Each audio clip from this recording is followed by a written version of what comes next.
Social media গ্রুপে গালাগাল চলছে কি সিভিক ভলেন্টিয়াররা খারাপ, সিভিক ভলেন্টিয়াররা চোর, সিভিক ভলেন্টিয়াররা তোলাবাজ, সিভিক ভলেন্টিয়াররা গুন্ডা।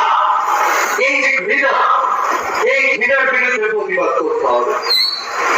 একজন সিভিক ভলেন্টিয়ার নিশ্চিতভাবে কোনো ঘটনা ঘটিয়েছে, কিন্তু পুলিশ তাকে নিয়োগ করেছিল নিরাপত্তা বন্দোবস্ত করার জন্য। অপ্রতিবস্ত অবস্থায় সে একটা খারাপ ঘটনা ঘটিয়েছে।